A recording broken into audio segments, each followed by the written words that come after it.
course, he has published really the Bible on strategic relocation. I've done research into it. Amazing information. Strategic Relocation, North American Guide to Safe Places, 3rd edition, available at Infowars.com.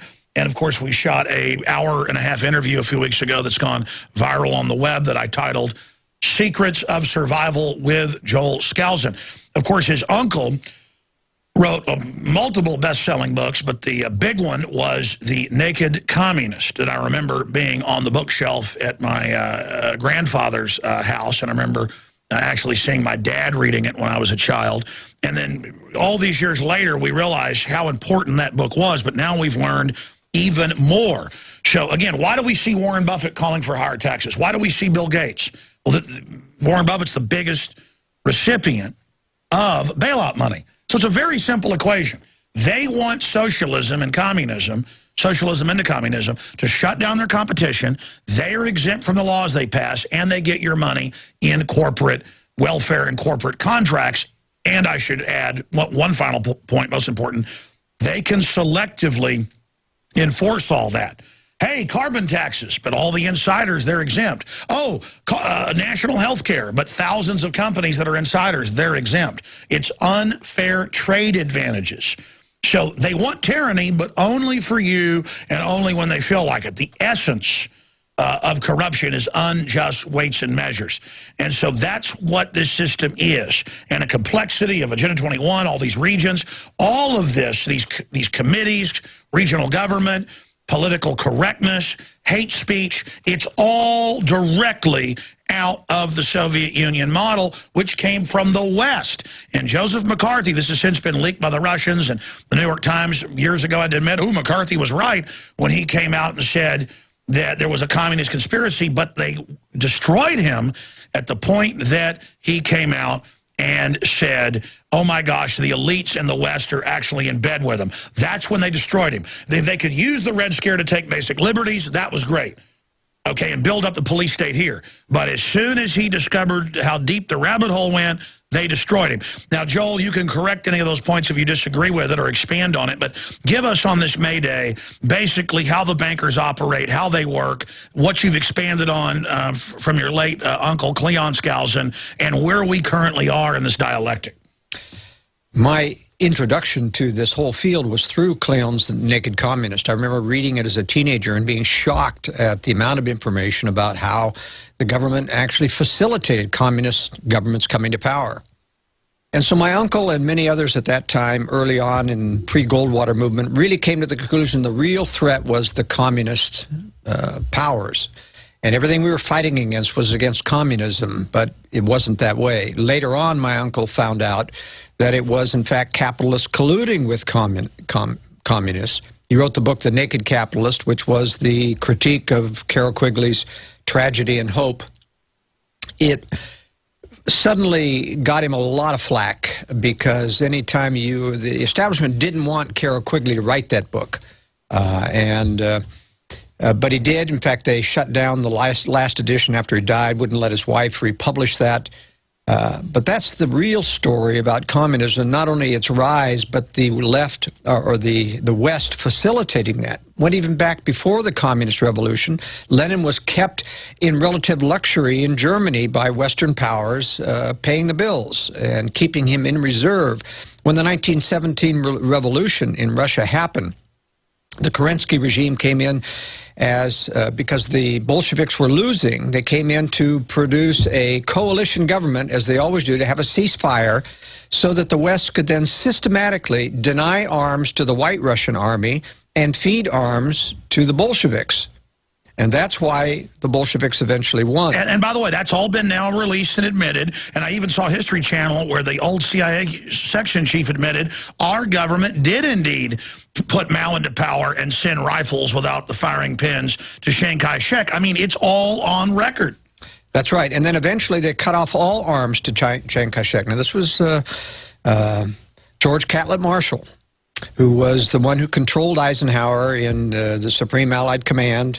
He was the one who directed Eisenhower as a good yes man to do Operation Keel Haul, to starve out 2 million German prisoners. A lot of tragedies occurred in World War II. A lot of war crimes occurred in World War II, bombing of civilians purposely to induce Hitler to bomb London. Hitler never would have bombed London had it not been for Churchill deciding we've got to provoke him, and so we're going to firebomb the Ruhr. And that's what triggered Hitler finally to take on. But there's been so much in history that it isn't covered in today's history. Some of the most egregious examples of the globalist and American government fomenting communist revolutions happened in Vietnam. They used to use the model of having a coalition government in Laos, for example, and in, especially where Laos fell because they forced a coalition government upon the forces that were beating the anti-communists. And then once they had forced them into a coalition government, cut off military supply again, give power to the communists, and then they run through and kill the rest of the people. We had a terrible tragedy happen in Cuba, of course, where we found that the CIA actually gave arms and ammunition to Castro. Then they vilified Batista. They published through Herbert Matthews. They always have a patsy within the CIA-controlled reporter in the New York Times. It used to be Drew Pearson from Washington Post, later on by Jack Anderson, until he kind of repented and tried to get out of the system. That's a different story. But they also did that same model against Anastasio Somoza, one of the most pro-free market, pro-Western people in Nicaragua in Central America, and they crucified that guy. In fact, they finally, after they had given arms to the Sandinistas and allowed them to control Nicaragua, they promised Anastasio Somoza that he'd have a free pass if he'd give up power, set him up in Paraguay, and then allowed them to kill him. So there's a tremendous amount of bad blood among many people in Latin America against the betrayals of the American government. Tried to do the same thing in El Salvador. It more or less didn't work. I was a political advisor down there. Our own State Department people were the ones that were, in fact, trying to stop us. I was a political advisor to the Arena Party under Roberto D'Abison, and even though he was kind of corrupt and later sold out, the people under him that support him, the so-called oligarchs of Latin America, were in fact true patriots, very, very good, high-class people, really understood what the battle was about. But I remember the ambassador telling me when I was complaining about the evidence and the help that they were giving to the revolutionaries there in El Salvador, and what we were trying to do, I was naive at that time, trying to set up an American-style democracy, an American-style republic, actually, under our constitutional aegis, with the Arena Party. And they said, look, you can have any government in El Salvador you want, but it can't mimic the U.S. Constitution. We don't want it. You can't have it.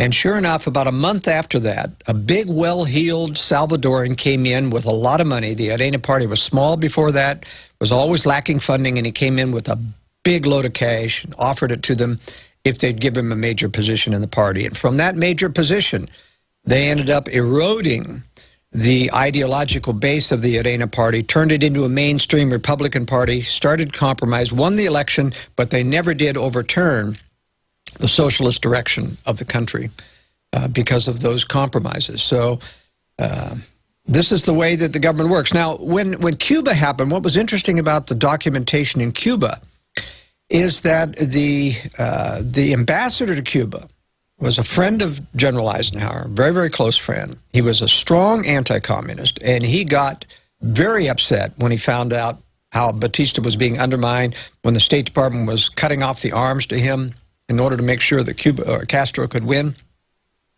He called Eisenhower on the phone and he said, Dwight, you know, something's not wrong here. We're getting the wrong information out of the State Department.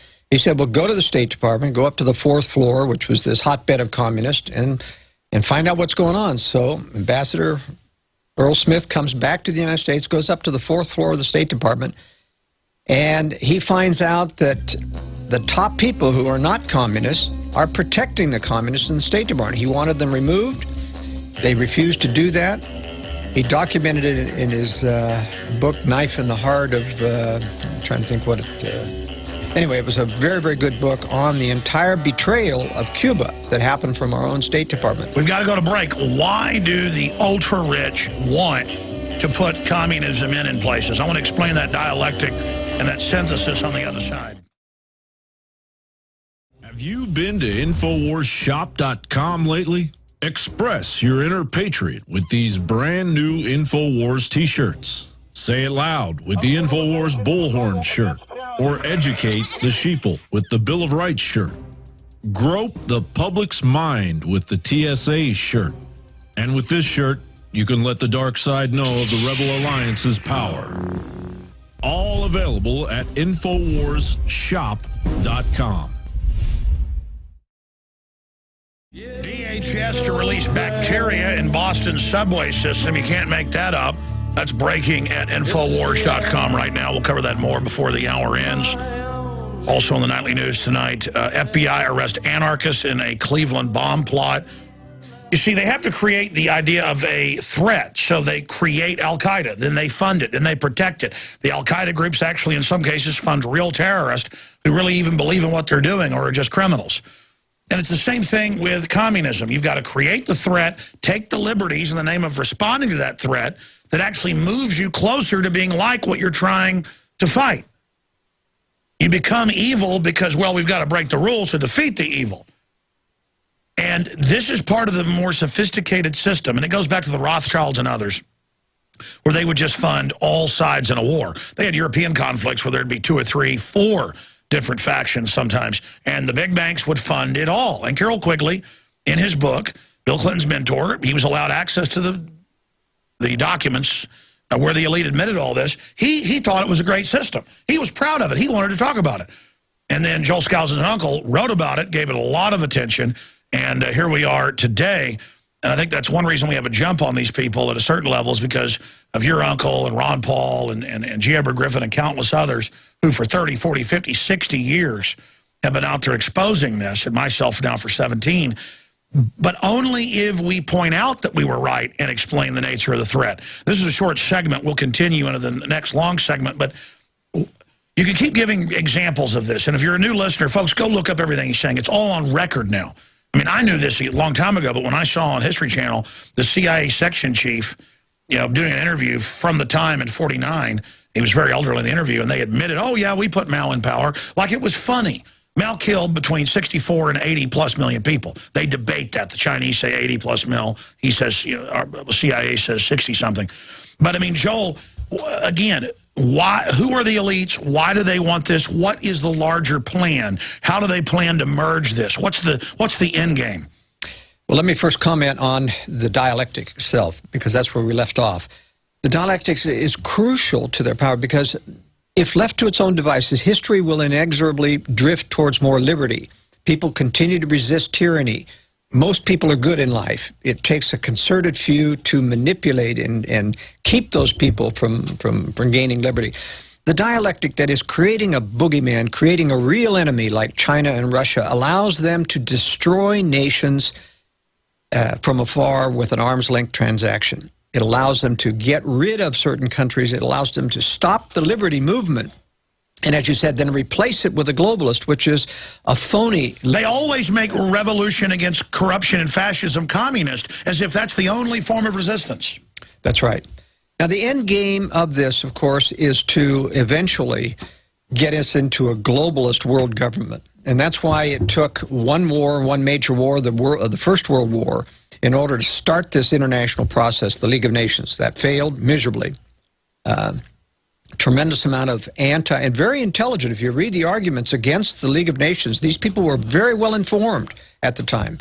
And Wilson even let it out in his dying days that he, in fact, was snookered. And a lot of people think he was poisoned. He wrote a letter and said, oh, my gosh, the banks have taken over. I've sold out to a foreign power, basically. Yeah, that's right. World War II got them a lot further. They were talking in their written language about the United Nations 3 years before it was actually created. So you know they were operating under a globalist agenda before the United Nations was put into power. But World War II got them the world government beginnings, but it didn't have any military power. And I believe that that's where the end game is. This next Third World War that they're planning, where Russia and China, that they built up for many, many years, will finally attack the West, is being prepared, it's being planned, and it's being covered up. That is, the threat is being covered up by the powers that be so that we can finally get people in the depths of a nuclear attack to finally give all power to the government who will Our leader, And that's why they give the Panama Canal that we built. Just, y'all here have it. That's why we give the inland ports to the Communist Chinese. What do you make? Because I've confirmed this has been done covertly since Clinton, at least. But now they admit Russian Spetsnaz training to basically seize control of key installations inside the U.S. well, this is a suicide philosophy. You've got to remember that the Russians have always been very reluctant to attack the United States. Even with disarmament, the Russians still suspect that we're hiding a lot of weapons, and we are hiding a lot of high-tech weapons. Trouble is, our government doesn't intend to pull those out and use those to protect us. They intend to reserve those till after the attack, so that then they can prosecute this Third World War against Russia and win it for the New World Order, not for American sovereignty. Stay there. Let's explain this. You can see it. That's why I agree with a lot of what you're breaking down. It's one of the main programs they're following. That everything is an infrastructure for after an attack, and you think we're fascist now. Imagine we lost 150 million Americans, but the new America rose. I mean, it is going to be bad. And I wonder if even talking about it will stop the Russians and others from taking part. We'll be right back. Stay with us. This is key information straight ahead. Everything we said came true. Everything we've done's been right. Joel Skousen is our guest in studio. He, of course, is a former Marine Corps fighter pilot from the Vietnam era, has an amazing bio. You can learn more about him at worldaffairsbrief.com, his website. He is the editor of that important analysis journal. We have links to that up at Infowars.com. I want to go over the Communist Manifesto, the 10 planks, a little bit, just to illustrate how close we've actually gotten to this and how both political parties push these ideas. But we were getting in to the synthesis. We were getting into an attack on the United States and how we're being prepared for this. And then there's going to be a below-ground police state infrastructure for after. Undoubtedly, if you look at the amount of spending and funding and covert operations, underground base construction from what I've seen inside the United States and Canada to a certain extent, is almost as big as all the other building by other countries around the world. The Russians, the Communist Chinese, they're all doing it as well. But the program for COG is so massive, continuity of government. Here, everything is built around it. The RAND Corporation is obsessed with it. Dr. Strangelove is a satire piece by Stanley Kubrick on that, where they plan to take the whole civilization underground. The seed vaults, the DNA vaults, the elite behaving as if civilization won't be here soon, so they don't care what we say and what we do. World government now, more and more out in the open, but still they say you're crazy if you talk about it. Joel, I want to get into the 10 planks of the Communist Manifesto with you and May Day and what's happening right now, but continue with the larger plan, the factions as you see them, and why you think Russian troops are here being trained. It's very important that they overcome the natural resistance that the Russians and the Chinese communists have about attacking the United States. They have been fearful. They've been trying to get this war on the road. They thought initially it was going to happen before the year 2000. Here we are almost 12 years later, and it still hasn't happened. The Russians are scared stiff. The Russians also have a lot of internal problems. Part of that is manufactured in order to feign weakness before a strike, but frankly, very little works in the civilian sector. There's too many people who translate that to nothing works in the military sector as well, but that isn't true. The military sector is probably only about 10 points behind the United States in terms of sophistication. What they have, though, is a huge conventional structure of military equipment that once the initial high top end of any military is knocked out by the nuclear war, it's going to be mostly conventional. They got a tremendous advantage in conventional. So a lot of power when it comes to a long slug out. That's right. Same thing with the Chinese. They've, of course, got that backup, and they're going to be technologically in another 10 years up on par with the United States. So the problem has been, how did we induce the Russians to get off the stick and finally make this attack on the Russians? Same thing like the West funding Hitler, Wall Street, the rise of Hitler. That was all a setup. I mean, that's right. They really want this. And they want to get it going in the next decade or so before China becomes superior. Well, that's right, but there's an interplay there. You know, we talked originally about some conservatives coming to the conclusion that the globalists are in bed with the communists. And this isn't exactly true. This comes from the Rowan Gaither quote, which was a piece of disinformation that Rowan Gaither, head of the Ford Foundation, gave to the congressional investigating chief who was investigating why they were always funding communism. And he gave them this lame excuse. They're trying to merge the two, so the two societies could merge peacefully. It wasn't true. But it led the Birch Society and others to the false conclusion. What it is use the threat to sell a police state here to counter it, right? And to induce, in other words, because the United States and globalists go over there and they play ball, they give them truck factories, they give them technology, it is incorrect to conclude that they're in collusion directly for the same purposes. They're not. They're co-predators. Well, that's like Hitler. It isn't that Hitler was a British agent, but it's on record they funded him because they wanted the new enemy, so they had an excuse to wreck Europe and take it over. That's right. In fact, they had to induce Hitler to strike London. He always held out that England would join him in control. He had that secret peace treaty. That's why he sent Rudolf Hess over to parachute in going, I have the treaty. Yeah. And they're like, you're locked up in the tower, buddy. And by the way, that's all been released now. They admit that Hitler wouldn't bomb because he thought the Brits were like the supreme Aryans because they hadn't, intermarried or what. I mean, this is what Hitler really said. He wouldn't bomb those populations. He would only bomb military bases. So they went and, like you said, firebomb Berlin and stuff and other areas to try to get him angry to do it. Firebomb the Ruhr. The Ruhr. I mean, I'm going from memory. I just remember that whole. That's right. And how it was a plan of Churchill to make him get angry. Exactly. And so this is really criminal activity in that part of the West to induce this. But the end game is the fact that they know that there's this heritage of freedom, there's a heritage of constitutional law, which has been their nemesis for centuries in the United States. The only way to overcome that is to drive it out of people through war, and a war so catastrophic. Too many people keep asking me, as evidence against a conspiracy, why would these people ever destroy their country, which is giving them all the wealth and the power? And 9/11 was a mini beta test. Could they sell an overthrow of the republic off of an attack? Imagine what they can do off of a nuclear war or off of something really big. A nuclear war is the mother of all terrorist attacks. And it's terrorism not because they're terrorists that are going to do this. It's because our government is going to allow it to happen, knows it's coming, covering for it, covering for all the weapons development. It's interesting. You never see a yearly report from the Pentagon on the Russian threat. Never happens. You do have a token report on the Chinese threat. And every single report downplays the threat after they've given. I was about to say, why are they moving all those bases to the Pacific? Why did the Chinese president 3 months ago say publicly prepare for war with the U.S.? Unprecedented. Yeah. Here's what I think the strategy and how this is going to play out. The Chinese are going to be allied. They are allied right now with Russia to start this war. Russia's going to take the lead. China will basically use some of its nuclear weapons as a backup. Russian nuclear weapons will use for the first strike. They're going to only hit the United States and UK and their nuclear bases. No cities except those where it can't be helped.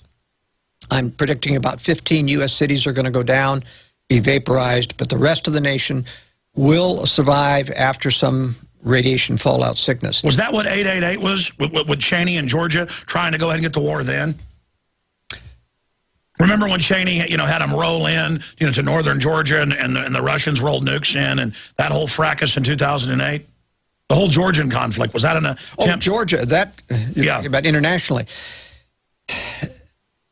That's a little complex. It wasn't a prelude to this. What that was is the globalists know that one of the things that will lead to war is the Russians will begin to use the millions of Russians that they've moved into the former Soviet states and the Baltics, use them as provocation to justify Russian militarism and going in to protect those people. They will create agent provocateurs just like Hitler did in the Sudetenland, Czechoslovakia, and Danzig. Create attacks on the Russian people, then justify showing finally the new Russian military force moving in to protect those people. Georgia was one of those provocations that the U.S. handed the Russians so that they could begin that process. There will be others, but that was a first in the preserve the motherland people, which will, and when I've told people in my World Affairs brief that one of the reasons you'll know that war is getting close is when Russia starts to move troops back in to the former Soviet states to protect Russian people. Now, I think the actual trigger for the war will be North Korea attacking South Korea, because that requires that the U.S. use nuclear weapons to stop it. There's no way you can stop North Korea. And then China has a treaty. And China has a treaty. And so if the U.S. can be induced to use nuclear weapons to stop a Chinese invasion of South Korea, which is overwhelming, we don't have enough troops. Our troops are being maintained there as cannon fodder so that we can get struck, we can get bloodied. Pearl Harbored, yeah. And then, of course, China will then have an excuse to come in and use nuclear weapons in Russia because we got to stop this first use by the United States of nuclear weapons, stop the bully of the world. And Russia comes right over beside North Korea. They've got land right there. Let me expand to the south. You know, the whole Red Dawn scenario. I know there's been big inroads by Russia in Mexico and other areas of Latin America. What happens if there is this first strike, a stand down, and then all this takes place? Won't they try to, because I've already seen this through the Ford Foundation, the rest of it, again, handing it to Russia, the Ford Foundation and others, hyping up this La Raza, La Reconquista, Aslan, Southwest, and I hear that from those groups, we're going to come with the commies and just pour right in up and then make that a racial type deal. I mean, how does that add into the constellation? From what defectors, what information I've got from defectors from the former Soviet Union, they do not intend, neither Russia or China, to occupy initially. They want to use a preemptive nuclear strike to neutralize the United States and England, where the major nuclear powers... And then start power grabbing other areas. And then blackmail Europe into submission. They want to take Europe without a fight. Now, the globalists will make sure that they don't let the Europeans capitulate. They will then start a war. So the stage 2 is the Russians and Chinese still not wanting to invade, because it's a long way, you know, it's just suicide to start, just like Hitler, getting too far into Russia. Couldn't sustain that pipeline of military material. Russia and China aren't eager to try to do that. They're going to use surrogates in Latin America to come north to destabilize the United States. What they aren't counting on, of course, is the U.S. is planning to take this nuclear first strike, to then feign completely being down to drum us into a militarized New World Order. It won't be the United Nations. They'll call it the League of Democracies. They'll exclude all the communist nations, as they should have in the beginning. They purposely let them all into the United Nations because they wanted to create conflict, as we've been talking about. What they aren't anticipating, though, is that the U.S. will bring out all of these high-tech weapons that they're hiding, hand them out to Europe. Because I've talked to Bob Bowman, and he can only talk about what they've leaked on accident.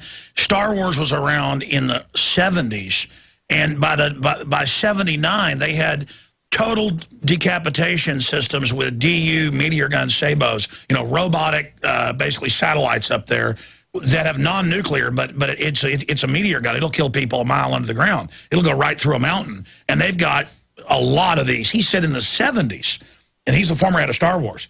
They already had those up there. So there's undoubtedly a lot of secret technology. There is. I've got confirmation of that as well. But they will still allow those first strikes to hit. And then they may limit additional strikes, but they want to make sure there's enough destruction in the United States to drive the American people into complete despair, so that they throw down all their barriers and just say to the government... Well, that's the same model as what 9/11 is. Take the attack, then invade a bunch of countries. That's right. But this time, the attack is going to be on America. It's going to shock America. We aren't prepared for it. We've never expected America to be attacked. It will happen someday, I can guarantee people. And so, but in the long-term scenario, I think what happens, though, is that we'd never regain our country back in terms of liberty. But there will be bastions and pockets, because one of the things they do lose control of in a nuclear attack is they lose the continuity of government that they're preserving. I mean, it's still there, but it doesn't control all parts of the country. Yeah, they've got the central systems. They've got the central system. There's based in Washington, D.C., which is going to be fairly well destroyed. And Colorado. They got Denver as one of the major centers. That's the major control. Now, I suspect that the New World Order is going to move into Denver after... Colorado, or after Washington, D.C. is... They pretty much already have. I mean, they visit their prostitutes in D.C. Yeah. But ultimately, I think for the cause of liberty, it's going to be, and one of the reasons why I believe so much in strategic relocation, there are going to be pockets of resistance, and it's going to be noised about, and rumors will abound of people saying there's liberty here, and there's liberty there, and there's safety here, and people will start to migrate. Our greatest weakness, Alex, is that we're all spread out uniformly around the United States, and we don't have a majority anywhere The Free State movement tried to change that by moving into either Wyoming or New Hampshire. They chose New Hampshire, unfortunately, which is not in a strategic relocation. But the idea was to move in enough people to have a majority. Now, that always backfires. It backfired to the Rajneesh that tried to move in and created a haven in Oregon. It backfired for the Mormons trying to move into Missouri and then Illinois. You know, people just say, hey, they're moving in, they're going to outvote us, kick them out. Of course, the Mormons were anti-slavery, and so they got kicked out. The same thing's happened to the Free State people. New Hampshire's building up an movement. Chuck Baldwin's running into the same thing. The powers that be are able to inflame that Chuck Baldwin and these radical constitutional conservatives are coming in to take over Montana. And, to a certain extent, yeah, we want to take over in the name of liberty. But the establishment uses that to gain fear. I don't think Montanans will be stupid, though. I mean, I think they're not going to buy that. Well, we can't, it's not there is that old mining, liberal, corrupt mentality in Montana as well. And there is the typical apathetic majority, which can be talked in to demonizing someone as good as Chuck Baldwin. I'm not saying the cause is lost. I'm just saying you have to be very, very careful not to wave the old liberty flag and saying we're going to take over, because it backfires. But I think during war, what's going to happen is we are going to have pockets of liberty. People are going to be driven out of the major cities. There's no job to keep them there. Well, it's already happening. I mean, I go to the store now, and it's going back to the land, going back to the frontier. Those magazines are everywhere, and people instinctively are buying guns and getting ready and racing to the countryside, even if it's in a haphazard way. That's why Strategic Relocation, available at Infowars.com, 3rd edition, just out, is so important. And the video, just type in Secrets of Survival, Joel Skousen, to watch the hour-and-a-half presentation. It's free online, folks, and very important. And Joel's here, by the way, to tape like a 2-hour special report to really get into it for folks, because this is so important. It'll be out for everybody in a few months here. But Joel, we're about to go to break. We're running out of time here. How will it add to things that we've been here beforehand warning, and that millions of guns, it was 1 million a month and 2 million, 1 month, 4 or 5 million. I mean, people are really, police, military, they all are really starting to wake up. It helps, Alex, because people are getting preconditioned in their thinking of where safe places are. So that they're not moving, most people aren't moving because they're stuck with their jobs in the big city. But when those are destroyed, when social unrest comes and drives them out, the job is no longer holding them back. Neither is family, neither is climate. They only think, where were those cities that Alex talked about that were safe? And they're going to start to migrate. On foot, on car, by hook and by crook, you're going to find a movement of people consolidating together, and we're going to end up with majorities of liberty-minded people in areas that will be able to resist this new world order that they're putting upon us. Well, but I mean, what about being able to reverse this if enough people wake up to what's happening? Because I know the globalists are digging in for some type of mega death scenario. But it has to be reversed in pockets. What about the globalists just releasing race-specific bioweapons like Cheney talked about? I mean, I agree the scenario you talked about, the evidence is there. That's what the evidence shows. I know you've got some documents that back a lot of it up, but it seems like they've got other scenarios in the background as well. It's true, but ultimately we have to depend on God balancing the issue. They could destroy us. They have these weapons and things, but somehow, he doesn't help us an awful lot. We are always fighting against a wall. I think America's destined, because of the sins and the evils of the people, to take some tribulation, a severe, destruction.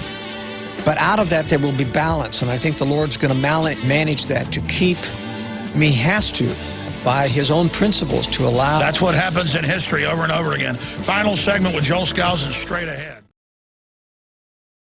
Sick of the globalist eugenicist control freaks adding poison to your water and laughing as you get sick and die? Start purifying your water with ProPure. My friends, I've done a lot of research, and the best gravity filter out there, bar none, is ProPure, and it's available discounted at Infowars.com. Its filters are silver impregnated to prevent bacterial growth. There's no priming required. It's NSF 42 certified. Optional fluoride filters can reduce fluoride up to 95%. Easy to set up and use. Doesn't require electricity. Purify water from lakes, streams, ponds, and wells. This filter system leaves in beneficial minerals, which is key. Save money by not buying bottled water and avoid BPA that leaches from the plastic. ProPure is the best gravity-fed filter out there. It's what my family uses. Infowars.com already has the lowest price on ProPure. But if you add the promo code WATER at checkout, you get an additional 10% off at Infowars.com. You can also call to order 888-253-3139.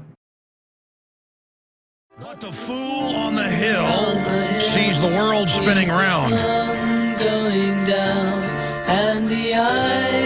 Strategic Relocation, excellent book. And it's important to think about all this because the elites are all digging in like it is going to be the end of the world. And I assure you, it's not the Mayan calendar. It's not Keebler elves on a planet X coming to get us. It is nuclear war, chemical, biological. They're not building seed vaults and DNA vaults with, you know, guards and things for no reason. And I got Dick Cheney, you know, talking about how they need to use race-specific bioweapons. This is serious, and it needs to be discussed. It needs to be talked about. Also, DHS to release bacteria in Boston subway system. That's the top story at Infowars.com. That is extremely important. You've got all these martial law drills, but I don't see it as one big martial law. They're just phasing it in, getting everybody accustomed to a soft martial law, and pretty soon you're in a hard martial law. Do you agree with that statement? Absolutely. This Chicago thing, NATO summit, they're at once fomenting it. They're probably going to move in protesters just so that they can justify. Then they attack peaceful people instead of them. Yeah. That's right. Then for the first time, they're going to start moving people out prior to it and say, you're either quarantined here or you leave. Yeah, they said. At first it started the area right around. Now they're saying more, you got to go. Yeah, and so they're getting ready to really get people used to having government come in and dictate where you will be, how you will move, and when you will move. It's a very, very bad precedent. But I agree with you. It's not going to mean martial law is imminent across the United States. These are pockets. These are practice martial law. They don't even have enough manpower to do a nationwide martial law. You won't see that till war comes, in my opinion. Yeah, they're just beta testing. But then you've got like, oh, you can't leave the country if the IRS says so. Exactly. Unprecedented tyranny. But not internationally. We saw that happen in South Africa. When it was clamping down, the ANC took over. Suddenly, don't let the whites leave. Or at least if they want to leave, don't let them take their money. Same thing happened to Rhodesia, Zimbabwe, currency controls. We're starting to see that in terms of tax evasion, tax laws as the excuse for that. But they're aiming on making sure nobody can escape the country to avoid what's coming. Wow, but then you go to other countries, when all this happens, it's going to be hellish there as well, because all of this is the backdrop of the Agenda 21, where they openly say they want to impoverish everybody. Yes, a lot of people, unfortunately, think that the nice expat community in Costa Rica is living high on the hog and cheap, and therefore that's the solution. They don't realize that those countries are also controlled by globalists. If they say shut down the Americans, confiscate their bank accounts, it's going to happen overnight, and there are no legal protections, and there's no resistance except the expats there, and they're a tiny minority. And you lived all over the world. That's right. I've lived in Latin America, in all of these countries, and I can tell you there isn't anywhere in the world where you've got millions capable of resisting. But see, that's what's sad. I've studied history. I've been in different parts of the world. It's sad to be in a third world despotism with the police or thugs, and to see our system turning into that, it's painful to watch. And this is a very important change that you mentioned, the transition to thugs. William Grigg Jr. documents every single week. What I have a file, I'm just building a file from his and many others called Bad Cops. And it's just getting epidemic, the amount of ex-military type, shaved heads, overweight, but thuggish in their mentality, and just reaping terrible injustices on people. And the judges are backing them up. Normally, you would think you'd take these people, you have them filmed, you have them recorded, you take it to court, they just throw that evidence out. The judges are protecting thuggish behavior. And that's so that there are no penalties, so that you can continue to attract people of that mentality. That's the whole thing about why they hired mercenaries at much greater cost to replace U.S. military. They're building the future thugs that will take down America. Well said, Joel. Well said. We're going to do a 2-hour special on all of this. It's so important.